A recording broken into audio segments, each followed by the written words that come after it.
Hi everybody, in this video we are going to continue evaluating trig expressions using identities. In this video we are going to do numbers 26 and 27 that you see on your screen right now, which are both requesting the use of the half-angle identity. Half-angle identity is one that really people overthink and really mess up. So just to warm you up, okay, you need to understand that you're going to see an expression like theta over 2, okay? Theta over 2 represents the half angle, the angle that is half of an angle that we know more information about. For example, a half angle could be like 22.5 degrees or 15 degrees. And that would mean that theta, which is the angle that's not half, right? Theta would have been 45 degrees to go with the 22.5, right? You cut that in half, it's 22.5. 15 degrees would go with 30. You wouldn't see something like 60 cut in half because it's 30 and we already know 30, right? It needs to be something that's either, that when you cut it in half, you get something that's not already on the unit circle, okay? So theta goes in the equation. Theta over 2 is the thing you're finding.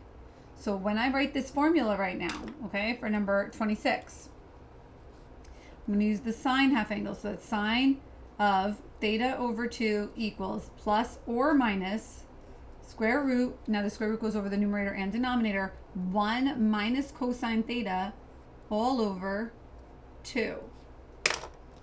So, theta is something like 45 or 30. It's going to be something you know from the unit circle because that's what you're working on. That's on the unit circle. That's the one you're solving. But then the theta over 2 part of it, this angle, should be something that you're not able to do on the unit circle. That's why you need an identity. So that's like 22.5 or 15. Or in this case in radians, 3 pi over 8.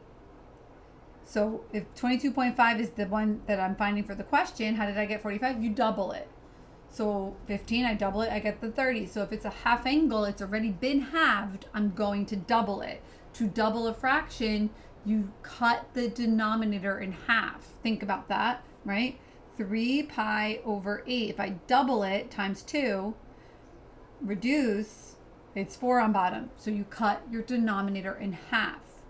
So that means that theta on the inside of the formula is 3 pi over 4. That's theta, okay? Now, theta over 2, 3 pi over 8. Where is 3 pi over 8? Because that will decide if we use a positive or a negative. If this is 8 pi over 8, this is 4 pi over 8. Well, 3 pi over 8 is in quadrant 1. That means sine is positive in quadrant 1, so our answer will be positive. 3 pi over 4 is over here.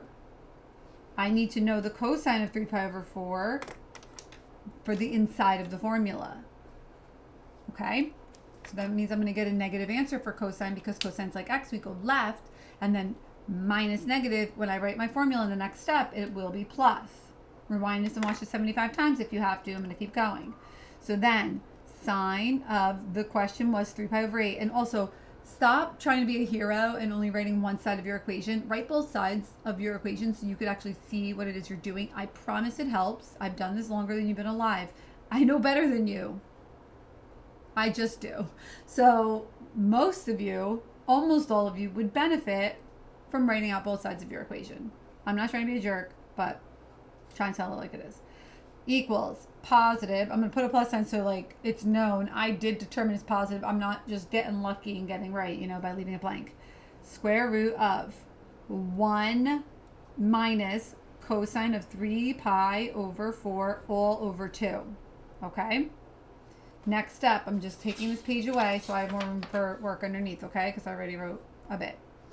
Next, still sine 3 pi over 8. Still what I'm finding. It is positive, square root of 1. Now, the cosine of 3 pi over 4 is left medium, negative root 2 over 2. So minus negative plus root 2 over 2 all over that 2 that's down there. Now, because some people don't know why I do what I do. This 2 right here, that 2 is the reason why I multiply inside my radical. Let's extend that down, okay? By 2 and 2 on the inside of my radical, because it'll clear out my compound fractions, okay? So next step, the sine of 3π over 8 equals the positive square root of this 2. For crying out loud, it distributes. Distributive properties since algebra 1, I swear, or before that, okay? It goes to the 1. Why do you skip that? Because you want to get the wrong answer? That's the only reason I would do that.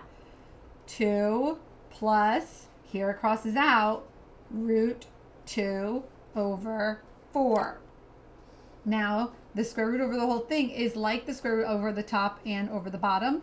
So sine of 3π over 4 equals the positive square root of the top, 2 plus root 2. We're allowed to have a square root in a square root, all over 2. Winner, winner, chicken dinner, or vegan dinner. I don't know what you eat, so you have whatever you want for dinner. And that's it, okay? That's finito. Done. All right? That was number 26.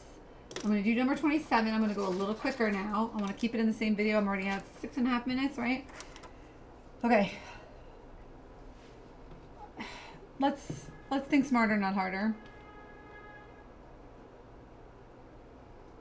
Don't be mad at me.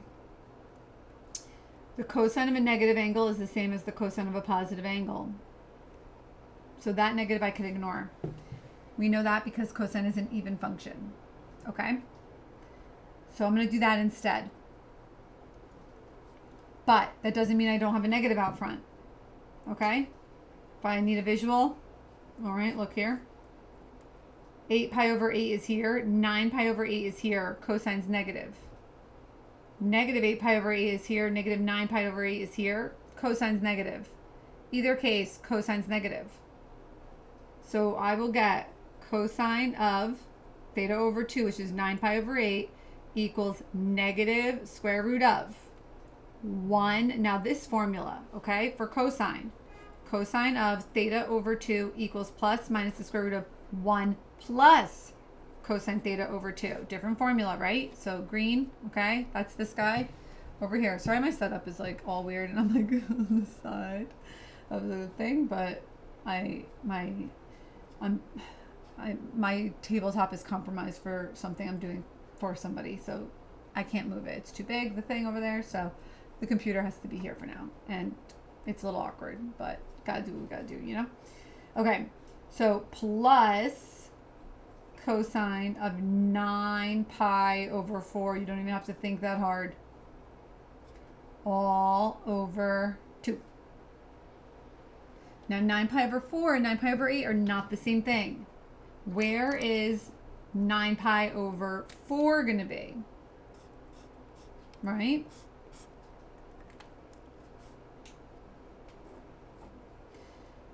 Four pi over 4, 8π over 4, 9π over 4. Cosine of 9π over 4 is coterminal with pi over 4, so the cosine will be positive root 2 over 2.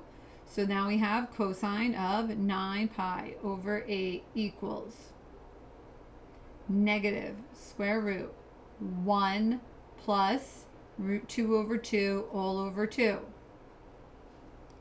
Okay? Same as before, times 2 to get rid of my compound fractions. Cosine of 9π over 8 equals negative